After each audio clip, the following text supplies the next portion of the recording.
बिस्मिल्लाहिर्रहमानिर्रहीम। अस्सलाम वालेकुम स्टूडेंट्स। आज का हमारा चैप्टर नंबर 6 का 6 वाला पॉइंट है इंटर कन्वर्जन ऑफ एनर्जी, यानी एनर्जी की बाहमी तब्दीली। कि एनर्जी बाहमी तौर पर एक शक्ल से दूसरी शक्ल में कैसे तब्दील होती है, या कौन सी फॉर्म ऑफ एनर्जी किस फॉर्म में किस तरह से कन्वर्ट होती है, या उसके कन्वर्ट होने का हमारी प्रैक्टिकल लाइफ में क्या रोल है, उसकी वजह से हमें क्या फ़ायदा होता है। तो सबसे पहले इसका जो मेन पॉइंट है इंटर कन्वर्जन का एनर्जी के बारे में, इंटर कन्वर्जन का एनर्जी के हवाले से, वो ये है कि energy can not be destroyed. कि एनर्जी जो होती है कैन नॉट बी डिस्ट्रॉयड। कि एनर्जी को हम जो है वो तबाह नहीं कर सकते। तबाह होना मतलब ये कि एक सिस्टम के अंदर एनर्जी जो है वो मुकम्मल तौर पे ख़त्म नहीं हो सकती। हाँ, ये हो सकता है कि it can be converted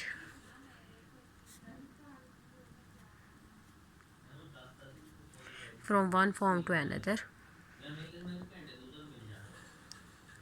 from one form to another. के एक फॉर्म से दूसरी फॉर्म में, यानी एक शक्ल से दूसरी शक्ल में तब्दील तो हो सकती है, लेकिन वो डिस्ट्रॉय नहीं होगी। मतलब ये कि हमारी टोटल सिस्टम की जितनी भी एनर्जी है, सिस्टम की टोटल जितनी भी एनर्जी है, वो सारी की सारी सेम रहेगी, कांस्टेंट रहेगी। उसमें से लॉस ऑफ एनर्जी जो है वो नहीं हो सकता। सो हम कह सकते हैं कि total energy of the system जो है, एनर्जी ऑफ सिस्टम जो है हमारे पास रिमेन्स कांस्टेंट,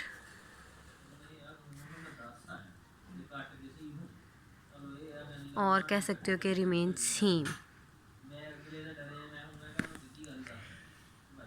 तो अब हम देखते हैं इसके बाद, अब ये हमारे टॉपिक का जो मेन पॉइंट है कि हमने देखना है कि total energy of the system जो है वो सेम रहेगी। अब देखते हैं, हम देख के एक फॉर्म से दूसरी फॉर्म में एनर्जी किस तरह से कन्वर्ट होती है, या किस फॉर्म से अदर कौन सी फॉर्म में जाती है। तो सबसे पहले जो है हमारे पास पहला पॉइंट जो है वो है मैकेनिकल एनर्जी का,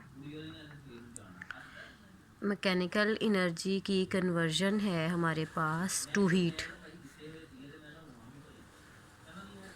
ठीक है, हमारे पास जो मैकेनिकल एनर्जी है वो हीट में किस तरह से कन्वर्ट होगी। तो इसकी बुक में जो आपको एग्जांपल है वो ये बताई गई है कि अगर आप अपने हैंड्स को रब करें क्विकली, हैंड्स को आप रब करें क्विकली, तो आपके रब करने की वजह से क्या होगा, हाथों में हीट प्रोड्यूस होगी, आपके हैंड्स जो है वो हीट फील करेंगे। तो इसका मतलब है कि पहले आपकी बॉडी के अंदर आपके मसल्स में जो है वो मस्कुलर एनर्जी होती है। ठीक है, तो मस्कुलर एनर्जी जो है वो हमने हमारी बॉडी में, जब हमारे मसल्स मूव करते हैं तो इसका वजह से हमारी बॉडी में मैकेनिकल एनर्जी प्रोड्यूस हो जाती है। मस्कुलर एनर्जी होती है ना, हमारे बॉडी के जो मसल्स होते हैं उनकी जो एनर्जी होती है, जब हम खाना खाते हैं हमारी बॉडी में मस्कुलर एनर्जी प्रोड्यूस हो जाती है।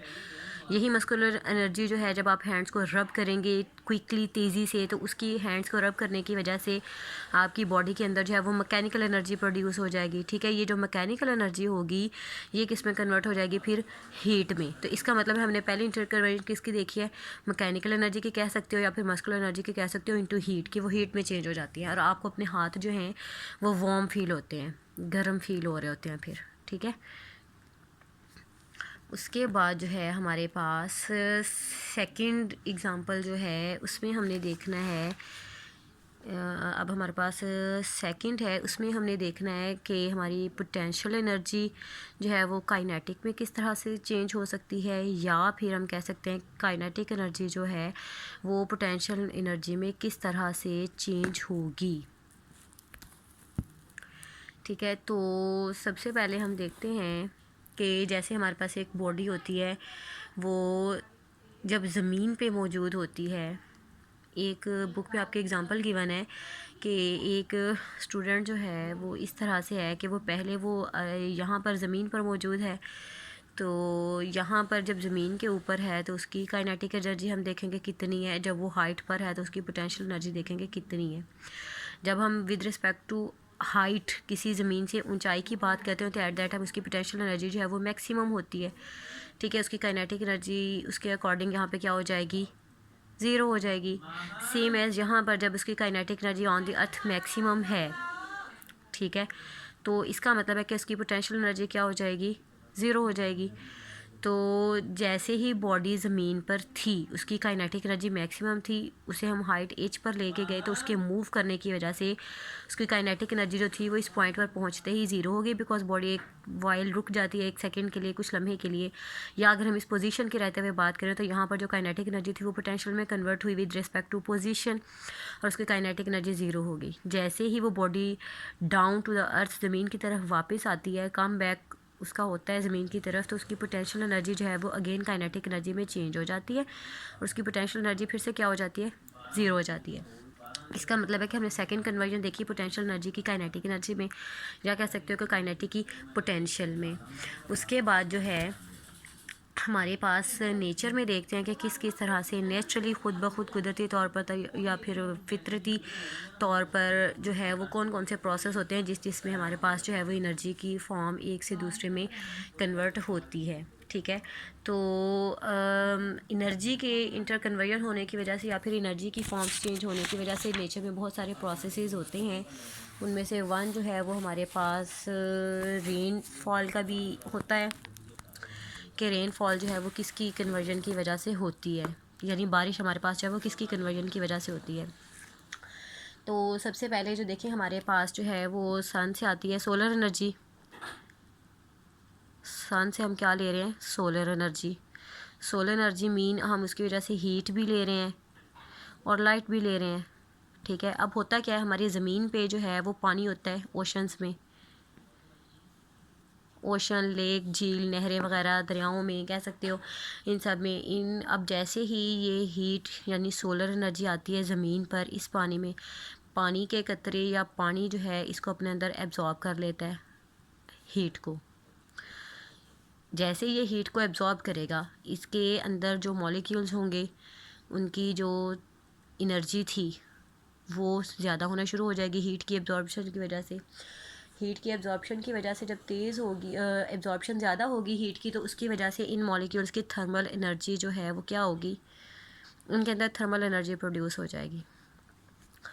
ठीक है, जैसे ही वाटर जो है ओशन में या झील में जो भी है उन्होंने वाटर ने हीट को एब्जॉर्ब करना है, तो उसके होते ही मॉलिक्यूल्स की या वाटर ड्रॉप्स जो होंगे इन सब की थर्मल एनर्जी क्या होगी, इंक्रीज़ होना शुरू हो जाएगी। जब थर्मल एनर्जी इंक्रीज़ होगी तो इसका मतलब है कि वो पानी जो है वो भाप में तब्दील होना शुरू हो जाएगा या फिर वो इवेपोरेट होना शुरू हो जाएगा, मतलब कि उसके जो है वो आबी बुखारात बनना शुरू हो जाएंगे। इवेपोरेट होगा तो उसके आबी बुखारात बनेंगे। आबी बुखारात के बनने की वजह से हमारे पास वो जो इवेपोरेशन होगी वो वाटर वेपर्स जो होंगे ये ज़मीन से ऊपर उठना शुरू हो जाएंगे भाप की शक्ल में। जैसे ही ये ऊपर जाएंगे वाटर वेपर्स जो होंगे तो इनकी वजह से क्या बन जाएगा, हमारे पास क्लाउड्स बन जाएंगे। पहले तो सबसे हमने कन्वर्जन में ये देखा कि हमारे पास जो हीट एनर्जी थी उसकी वजह से पानी के मॉलिक्यूल्स जो हैं उनमें थर्मल एनर्जी पैदा हो जाती है, फिर वो थर्मल एनर्जी जो है वो ज़्यादा हो जाती है। थर्मल एनर्जी के ज़्यादा होने की वजह से हमने देखा कि वाटर वेपर्स बने। वेपर्स से फिर जब वो राइज अप हुए, ऊपर उठ गए, तो क्लाउड्स बने। क्लाउड्स की वजह से ये जो क्लाउड्स बने हैं, जैसे ही इनके अंदर जो वेपर्स होंगे वो कूल डाउन होंगे, यानी कि ठंडे हो जाएंगे, कूल डाउन होंगे। इनकी वजह से रेन ड्रॉप्स बन जाएंगे। क्या बनेगा, रेन ड्रॉप्स, यानी पानी के बारिश के लिए जो छोटे छोटे कतरे होते हैं वो बन जाएंगे, रेन ड्रॉप्स बन जाएंगे। ठीक है, तो रेन ड्रॉप्स अब जो हैं देखिए वो एट हाइट एज पर मौजूद है ज़मीन से।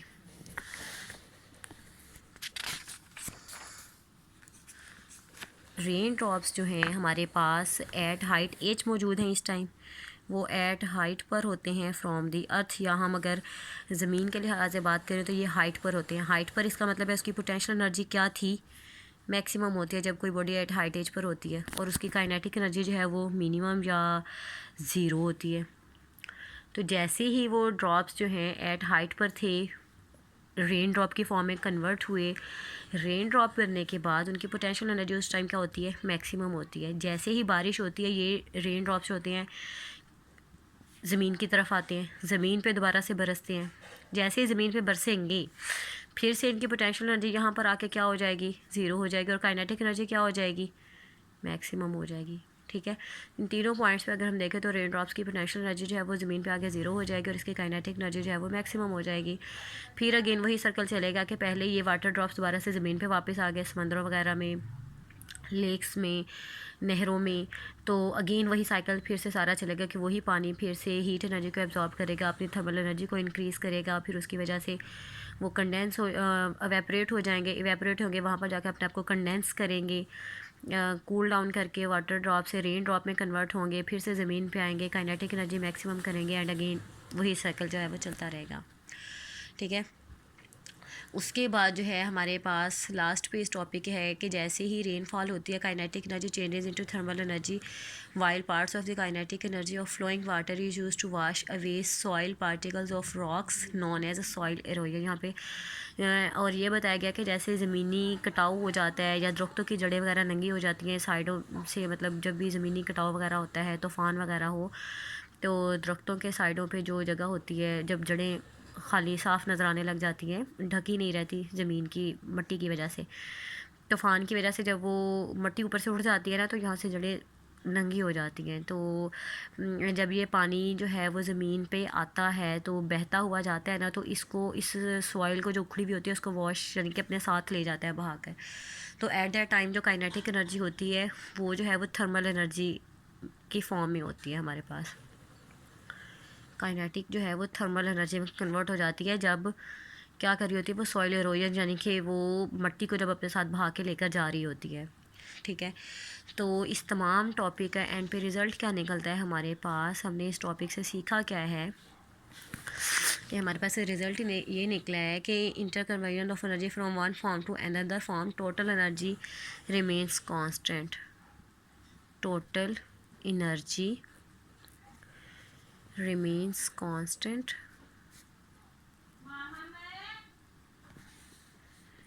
remains constant of a system, कि total energy of the system जो है वो ऑलवेज़ कांस्टेंट रहेगी। थैंक यू, अल्लाह हाफिज़।